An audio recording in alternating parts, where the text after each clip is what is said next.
Hey, it's your girl Dana LeRae, and today we're talking about resistance. I had a call with my astrologer. Her name is Ms.Adele. Went to her home because her granddaughter referred me to her because she needed some shea butters. I go to her home, I walk in the door, I present my inventory, and she's looking at my inventory, but she's also looking at me. So I'm like, what's going on here? And she's like, you're a Virgo. And I'm like, I'm a Virgo? She's like, you're a Virgo. And I'm like, how did you know I was a Virgo? Did your granddaughter tell you? And she's just like, no. She said, I can tell. She said, Virgos have a natural air about themselves when it pertains to business. And I'm like, okay, yeah, you're right.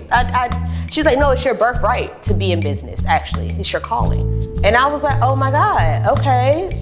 Yeah, I feel that way too. She was like, also, it's the way you're kind of put together. Like you can just, you're giving off, you know, the energy that a Virgo has to give to the world. And I'm like, so how long you been doing astrology? And she's like, well, baby, over at least 30 years. And I'm like, damn. I took her up on that offer. Let me tell you, every time I get a reading from Ms.Adele, she never misses. What Ms.Adele does is she takes your name, she takes the state that you were born in, she takes the time, she takes your birthday. I don't know if I said that. So what happens is she'll look at the placements of your planets in the moment to your birth chart and where you are in your journey, and she'll let you know what's tea.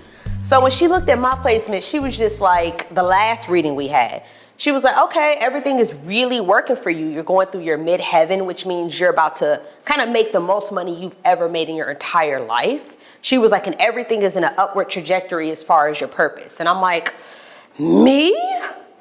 Do you know how happy I was to hear something like that? Seeing as though that I've been grinding for quite some years now, and although I've been blessed, I have never reached the exact pinnacle in my mind of what I wanted financially. So when she said that, I was like, go on. And she's telling me all these great things, and then she asks me a question. And she's like, so how's your dating life? And I'm like, oh. She's like, non-existent. And I'm like, well, yeah, it is kind of non-existent. And she's like, it appears to me that you're in a state of resistance. And I'm like, I don't know if I'm resisting anything. It's just I haven't found anything that's caught my eye, Ms.Adele. She's like, no, baby. Plenty of people have approached you. And I'm like, yeah, but approaching me and actually being somebody that, you know, has chemistry with me is completely different. And she's like, but how would you know if you have chemistry with the person or not if you haven't taken the time to know them? And I'm like, I can kind of tell, Ms.Adele. And she's like, you can kind of tell? And I'm like, yeah, well, there's certain, you know, frequencies that I feel when I meet a man, and I know if me and him are going to hit it off or not. So she's just like, really? And I'm like, yeah. I'm like, you believe me, right? And she's like, according to what I'm seeing for you at the moment, you've had multiple offers and you're about to have more, but they're going to be with men that I think that you should potentially give a try to. You shouldn't be so closed off. I feel like you're resisting what naturally flows to you. So I heard what she said, and I decided like, okay, I'm not going to be resistant. I'm not going to hold back the blessings that are coming my way. I'm going to entertain some of those DMs or those, you know, real life approaches I get, even if I don't feel the frequency off the bat. Because I'm a lady of my word, the first offer that has come to me recently is this gentleman that stays in LA. He contacted me via Instagram. Now, we met in person one time. I was set up at this big event called Black on the Block out here in LA. So I set up with my shea butters. I had my business going. For those of you that don't know, I have a business called Shea LeRae where I sell luxury scented shea butters. So Black on the Block is where it's a bunch of Black entrepreneurs, there's Black performers. It's like a pro-Black festival in a way with vendors. And I was a vendor there. So I remember the young man, he approached my table. I say young man because he felt young energetically. And he ended up buying one of my butters, the Emerald Satin scent. And Emerald Satin says a lot about people. When they buy Emerald Satin, you're usually center of the room attention. You're not shy. You want your presence to be felt. You like to go out. You're adventurous. You like to have a good time. When he kind of was conversing with me, I got that from him. And I ended up suggesting that scent, and he loved it, and he bought it. So when I gave him the shea butter, I also gave him my Instagram information because that's usually how people reorder. They go on my page and they go to my website and then they place, you know, their order for the future. He ends up like just making small talk here and there in my DMs because we follow each other. And you know, I'm always a nice person. I'll like react back like, hey, okay, like, yeah, thank you. Like he said happy birthday to me, and he let me know he's a Virgo as well. When he said that, I'm like, when were you born? He's like, September 12th. I'm like, okay, cool. So he ended up asking me not too long ago he just flat out wrote it. He was like, hey, I would love to take you out next weekend if you're available. I thought about Ms.Adele's voice in my head about me being resistant, because naturally, he's a handsome young man, but I don't, and my friends kind of all know this about me, I don't tend to date guys that are so close in age to me, because I can tell he's around my age, and I'm in my early 30s. I tend to date older men, and that may be for a plethora of reasons that we're not gonna go through today, because it's gonna be a long conversation if we do that. So I was like, you know what? I answered back, I said, sure, I have some availability on Saturday. Let me know if that works for you. So he's just like, okay, perfect. Any dietary restrictions? I'm like, well, I kind of eat plant-based. And he's like, all right, I'm gonna find a spot and I'm gonna let you know. And I'm like, okay, cool, that was easy. See, look at me not restricting and going with the flow. What happens is this. We end up trying to make our schedules match for the weekend, but then we realize that we're both gonna be too busy because some holidays were coming up. So we decided to push it back a week. And that's good because it gave me the opportunity to talk on the phone with him last night. We hopped on that phone. Let me tell y'all something.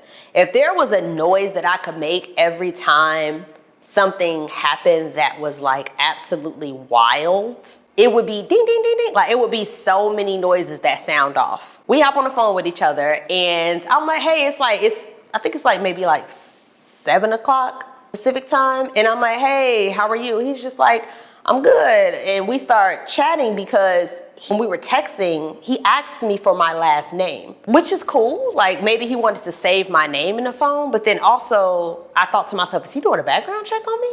Which is whatever. Like if you want to do a background check on me, by all means, big dog, go ahead. So I ended up asking him in the beginning of the conversation, like, so what did you do with my last name? And I was right. He was like, oh, I was gonna do a background check. And I was like, so what did you find? And he was like, oh, I didn't get around to doing it yet. And I was like, well, what is your purpose in background checking me? Like, I'm just curious. It's not a problem. And he was like, I just want to make sure that, you don't got no record or you're not crazy or stuff like that. And I'm like, oh. I'm like, do you usually run into women that are kind of crazy? I'm like, what's the wonkiest thing you ever dealt with in LA? Because LA dating is different. He's like, well, what happened was this one girl was dating her, and when she came over, I was doing my laundry. I was also cleaning my house a little bit, and what happened was I asked her if she could do me a favor and switch my loads out because, one of my loads had gone off and it was time for them to change. Now, I don't know how deep they're in it for him to be comfortable asking her to switch out a load. But basically, she told him, like, I actually don't know how to start a load of laundry. And he was like, you don't know how to start a load of laundry? She's like, no. He was like, oh, well, come with me. I can show you how to do it. I guess in the midst of him trying to show her how to start a load of clothes and operate a washing machine, she got really hot and got a little vulgar and temperamental. So he's basically telling me she becomes hostile, like, and very offended. And he's just trying to play it cool and he's trying to like calm her down, but she's going from like 0 to 100. So he says he just has to play it completely off. And then when she's done being hostile, he kind of like, says goodnight to her. She leaves the house and then he ends up blocking her number and never seeing her again. Now, naturally, we're both Virgos. I have to ask him, how well did you know this young lady? And he's just like, we were dating.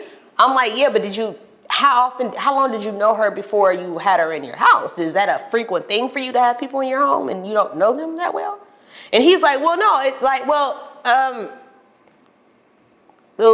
he kind of gets like he starts stuttering a little bit. And I'm like, how do you take precautionary measure towards if somebody was to be a little off and they're in your home and like, what do you do in those circumstances? He was like, well, normally, this may sound a little weird, but a lot of times I will sneak like a picture of a girl's license, so that I can always have, at least a name if somebody was to steal something from my home or something. And I'm just thinking to myself, like, here's one of those dings I told y'all about, that noise. I'm like, you're letting people in your house. I told him, like, you're letting people in your house a little too early before you vet them. And he's just like, yeah, I mean, well, yeah, maybe you're right. And I'm like, yeah. I said, now how old are you again? He was like, oh, I'm 32. I'm only 1 year younger than you. I'm like, yeah, you are 1 year younger than me, but how young or old do you usually date? Now I'm just curious to who he is. He's like, well, I don't date lower than 4 and higher than 4. So if at any point we weren't in high school together, I can't talk to you. And I'm like, got it. Which is not a big deal. I guess that's a fair rule. But the more he's talking, the more I'm starting to understand that although he's technically a grown man physically and responsibility wise, mentally, yeah. So mind you, we're on the phone and he's Jamaican. So he's a Rasta. So he smokes. And I think he said something along the lines of like rolling up, and I'm hearing a little bit of him coughing. And I'm like, so how often do you smoke? And he was like, what do you mean? I'm like, how often do you smoke in a day? And he's like, oh, if I don't have anything to do, I probably smoke like 10 joints a day. Another ding just went off where I'm like, got it, 10 joints a day. Now, this is no judgment to the people that smoke. 10 just seems a little excessive for a big old adult in one day. Now, I'm thinking to myself like, okay, let me just keep listening, because let me not just think I know everything. But that statement alone, I was already like, all right, that's enough of this. Like, you know what you need to know. So he's kind of conversing with me. He's like, do you smoke at all? I was like, no, I haven't smoked since like high school. I was like, smoking's just not my thing, and I had to figure that out. He was like, yeah, I understand that. He was like, because drinking isn't my thing. And I was like, oh, so you don't drink? And he's like, well, I don't drink like I used to. I used to be an alcoholic. Another ding just went off, and I'm just dead silent on the phone like, okay, like you used to drink a lot. He's like, yeah, I used to drink like a bottle a day. I'm like, a bottle a day? He's like, yeah, because when I went to school, like I was the only black kid in my college. Like I played, it was other black athletes, but like not as many. And I played football. So like, when I used to drink, I used to really, party back in college. And I'm like, oh, okay. So it's like a learned behavior. He's like, yeah. And at that very moment, I was like, that's cool. I mean, but now you're not drinking so much. He's like, nah, I don't really drink that much. And then he was like, the next second, salute. Like, how you take a shot and say salute? I was like, did you just take a shot? He like, yeah, I just took a shot of rum. When I tell y'all, I was like, wait, but you just said, he said, no, I don't drink like I used to, but I still drink. I'm like, got it. And he was like, but you know what? He was like, do you drink? I was like, well, I took the year off of drinking, like just for personal reasons, to want to see how I feel without having an occasional social drink. And he's like, oh, okay. So he was like, when the year is up, what are you going to do? I said, I think I'm going to continue not to drink. And he was like, oh, okay, cool. He was like, that's pretty dope though. That's real disciplined of you. And I was like, yeah, it is. And he was like, so, kind of like, tell me about yourself. Like, I know you said you kind of tend to date older, or do you tend to date older? And I'm like, yeah, I think I do tend to date older. I was like, but I don't have a problem with dating somebody my age as long as we kind of like have a polarity about ourselves. And he's just like, oh, okay. He was like, so you like dating, like, would you date a 60-year-old? I'm like, if a 60-year-old was my person and I couldn't control their age, I suppose I would be with them. And he's like, so you'd be with a 60-year-old? I'm like, I mean, it's not ideal, once again, but if it was just so happen to be my person, what could I possibly do? And he's like, man, he was like, I hear you though, but that's old as hell. And I'm like, yeah, I guess that is pretty old. I was like, but it would be nice to have a conversation with, so I was like, I'm more so into like not the intellect of a person, but like the mindset of a person. And he's like, oh, that makes sense. And I'm like, yeah. And he's like, and this is where I feel like things start taking a turn where he kind of is trying to prove a little bit of more like maturity and stability in my eyes. Cause he's like, well, I wake up every day at 5 o'clock. I'm like, AM? He's like, yeah. He's like, I'm a morning riser. I'm like, oh, that's nice. You're a morning riser. He's like, yeah. And then he was like, but I usually just like, wake up early, then end up, going back to sleep a little bit after. And I'm like, so you So you don't technically rise early and stay up. You just wake up. He's like, yeah, I might cook breakfast or something and lay back down. And I'm like, I know what y'all thinking. Y'all like, okay, what does this man do? So the way he explained it to me, couldn't quite understand. It sounded like it was logistics in the space of motorcycles. Like he kind of like works with the coordination of moving motorcycles. He also has a YouTube where he creates AI generated content with motorcycles. Like his niche is motorcycles. So I think that's really cool of him. He seems really adventurous. Like he likes to do things at the drop of a dime. He seems like very youthful in spirit, which I can appreciate, right? But the more he's talking, the more I'm starting to be like, okay, now, Ms.Adele, I know I'm not supposed to be being resistant, but at this point, I'm not being resistant. I'm just coming to terms with I don't think me and him should be anything other than friends or associates because we don't have anywhere to meet common ground wise. And like, he asks me a question that intrigues me because he's just like, so where do you stand like as far as like what you would like potentially want at a romance? And I'm like, oh, I mean, I was like, at this point in my life, I wouldn't mind a serious partnership, something that looked like a marriage and potentially, you know, later down the line, entertaining a child if that was both of our desire. And he's like, yeah. He's like, yeah, kind of like me too. Like, you know what I mean? Like, I was like, I got a little quiet. I'm like, you're thinking about dating for the purposes of marriage? And he's like, yeah. I'm like, Mr. 10 blunts a day. Like, no judgment, no shade. But I'm like, so when's the last time you had like a serious bond?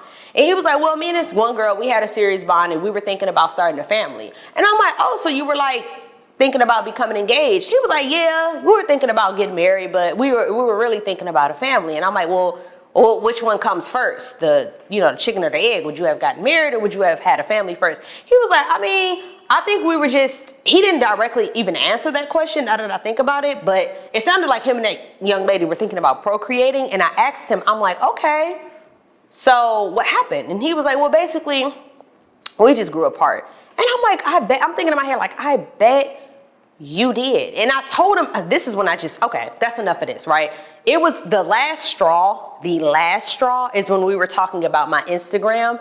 And he was like, but I bet you just, you be having some DMs. I bet you they just be, thirsty. I'm like, well, actually, people are pretty respectful when they enter my DMs. I don't get approached any old kind of way, even though I know my content can be a little bit more on the sexy side. I was like, I think people see the business acumen that I have and the way that I carry myself, and I'm not tried so much. And he's like, oh, I see what you're saying. He was like, yeah, because, I respect your body. I'm like, you respect my body? And he's like, yeah. I'm like, but you know nothing of my body. And he was like, no, I mean, like,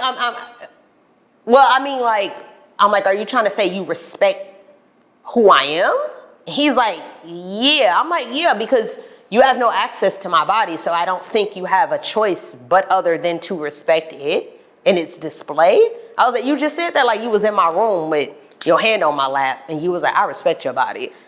You don't have access to it, young man. And he was like, right, but you knew what I was trying to say, right? And I was like, yeah, I think I do know what you were trying to say. It's just, you didn't say that the right way. And he's like, got it. At that point, I think it sunk in for him that we just weren't gonna mesh anywhere. And I was like, so this feels like the beginning of a great friendship. What do you think? And he was like, you friend zoning me? I'm like, I think that that's the best space for us to continue this interaction because I just gave him this example. And this is no shade. Somebody else could find this young man and hit the jackpot. I mean, he's still at the least, he's independent, he's responsible. From what I see, like he has a lot going for himself as far as like investments in real estate. Like he's a nice guy and he has a genuine good spirit. From what I can feel, I'm like, maybe me and you, I think I was like, I have a friend out in Chicago that behaves somewhat so similar to you, and he's a male friend. And I was like, and we've gotten along since high school. And I was like, I think me and you could have that same kind of interaction. And he's like, oh, so you trying to say you don't want to go out? And I was like, no, we could go out. I was like, I just don't want you to feel the need to have to impress me. When I tell you this relief, I could feel this relief coming over this young man. Because if he was even trying prior to this moment, I don't see how. But I felt this energy where he let his walls down. And he was like, okay, I guess that's fair. He was like, would you ever go to the gun range with me? I'm like, yeah, I'll go shoot some rounds with you. I'm not like that. He's like, all right. Yeah, let's do that. We can still go out to eat, but let's go shoot some guns. I'm like, yeah, see? It's so beautiful when you can find the connection with somebody that is not romantic. Like, it doesn't always have to be that way, which I know will be the next topic of the next video I make, platonic bonds. I didn't judge this young man. I don't think I'm better than him. I don't think that he's better than me. I just simply see he's not the type of, we're not on the same frequency and mindset as far as end goal. And it's better sometimes to see that sooner than later, and to also relieve somebody that may be trying to impress you, to remind them like, hey, just be yourself. Because the quicker we're all ourselves, the quicker we can get to what is really meant to happen between us meeting in the first place. And I've told him that. I was like, you know, I'm not quite sure why we met at Black on the Block, but what I can say is everything happens for a reason. And I feel like even though he's not my person, I know I don't, no. He's not, we don't see things the same. I do know so many women out in LA that would appreciate who he is. And I thought about that. I'm like, see, now from this interaction, I could potentially introduce him to the person that he's met to sync up with.